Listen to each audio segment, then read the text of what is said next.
ये रिपोर्ट आपको फज्र के वक्त दी जा रही है। अगर आप ये देर से देख रहे हैं तो आपकी जानकारी के लिए बता दूं कि ये रिपोर्ट फज्र में दी गई थी।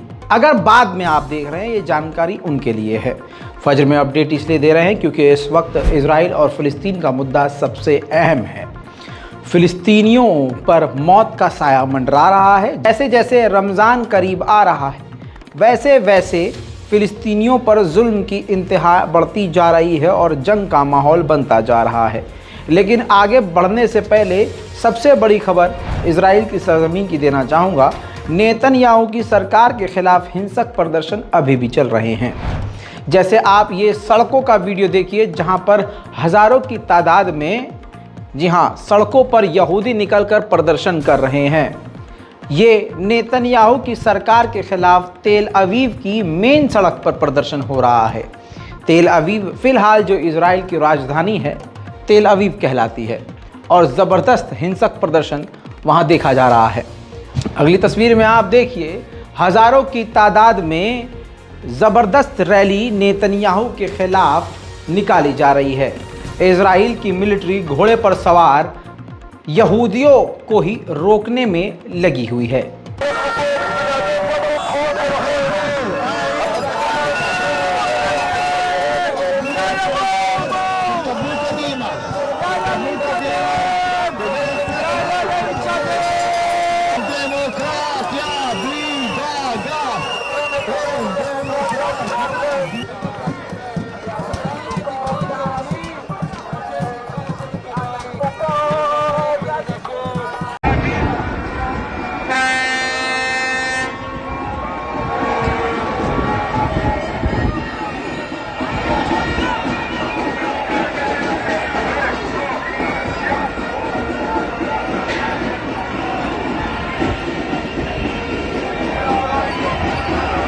दोस्तों, जैसा आपने देखा, मैं आपको बता दूं, आपको लग रहा होगा कि ये तो नॉर्मल प्रदर्शन है। नहीं, यहूदियों की आर्मी खुद यहूदियों को ही पीट रही है। जो नेतन्याहू के खिलाफ यहूदी सड़क पर उतरकर प्रदर्शन कर रहे हैं, आखिरकार उनको यहूदी मिलिट्री ने, यानी इजराइल की मिलिट्री ने बुरी तरह से पीटा भी।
दोस्तों, इन सब के बाद, इस पूरी यहूदियों की पिटाई के बाद, बेंजीवीर, वो बेंजीवीर जिसकी वजह से ही जो फ़िलिस्तीनियों को खुल्लम खुल्ला ख़त्म करने की बात करता है, उसके हाथ में नेशनल सिक्योरिटी दे दी गई है, ताकत दे दी गई है। तो अब उसने क्या किया, जिन मिलिट्री जनरल ने, पुलिस जनरल ने, कमांडर ने ये यहूदियों के ऊपर लाठीचार्ज करवाई थी, उस कमांडर को बदल दिया है। जाहिर सी बात है, बेंजीवीर नेतन्याहू की यह सरकार यही चाहती है कि इजराइल और फ़िलिस्तीन के बीच झड़प बढ़े। जानकारी के लिए बता दूं कि 3 और इन फ़िलिस्तीनी नौजवानों का कत्ल कर दिया गया है। एक की उम्र 26 है, सुफियान फ़खौरी नाम है।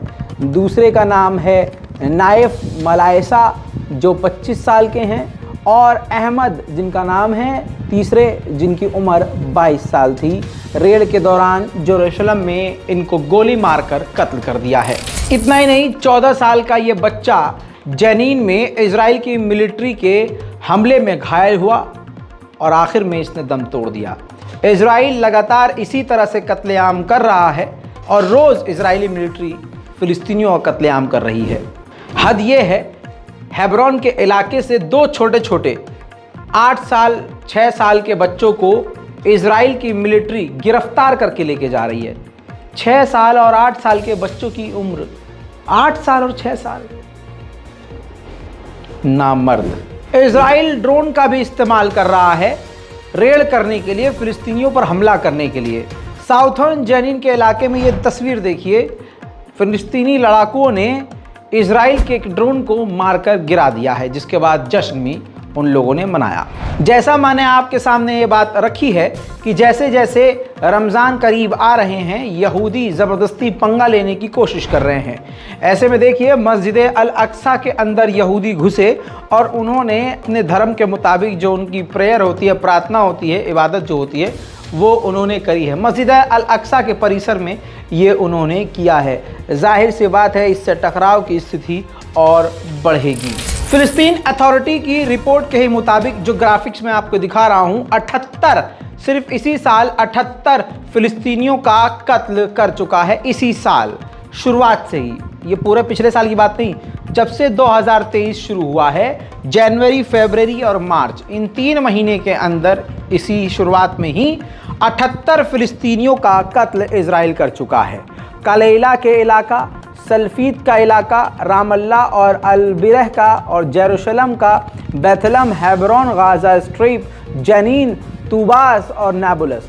जनीन और नाबुलस में सबसे ज़्यादा लोगों को, जनीन में 31 लोगों को और नाबुलस में 18 लोगों को पिछले 3 महीनों में ही कत्ल कर चुका है। टोटल 78 लोगों को सिर्फ 3 महीने में कत्ल कर चुका है इजराइल। उधर तेल अवीव में एक फिलिस्तीनी ने 3 इजरायलियों पर, यहूदियों पर गोलीबारी करके उनको घायल कर दिया, जिसके बाद इजराइल की मिलिट्री ने उस फिलिस्तीनी हमलावर को गोली मारकर कत्ल कर दिया।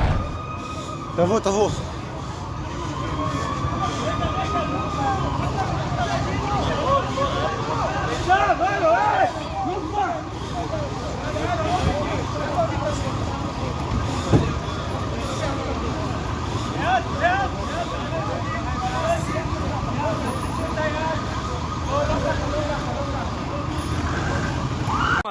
מלא, מה הולך פה? היא מלא.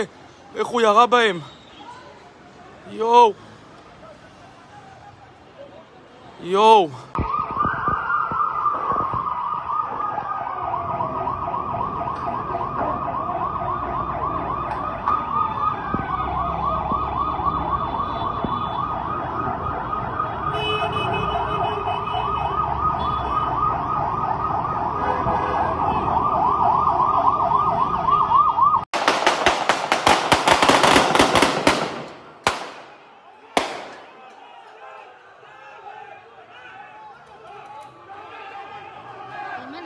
אימא'לה, זה מהחדר שלי, אימא'לה. מישהו שוכב על הרצפה. אומייגאד, אומייגאד, אומייגאड। अब आपको मालूम है कि तेल अवीव में यहूदी भी प्रदर्शन कर रहे हैं। इस झड़प के बाद, इस गोलीबारी के बाद, तेल अवीव के मेयर ने अपने यहूदी प्रदर्शनकारियों से कहा है कि जितनी जल्दी हो सके घर लौट जाएं, हालात बिगड़ रहे हैं। फिलिस्तीन के ताज़ा अपडेट पर आपका क्या कहना है, नीचे कमेंट ज़रूर कीजिएगा। दुनिया ने तो फ़िलिस्तीन के लिए बोलना और दुनिया ने फ़िलिस्तीन को देखना तक छोड़ दिया है। आप फ़िलिस्तीन से मुंह ना फेरें। आपसे गुजारिश है, अपनी राय कमेंट में ज़रूर लिखिए। चैनल को सब्सक्राइब कर लीजिए ताकि ज़्यादा से ज़्यादा जानकारियाँ आपको मिलती रहे। जय हिंद।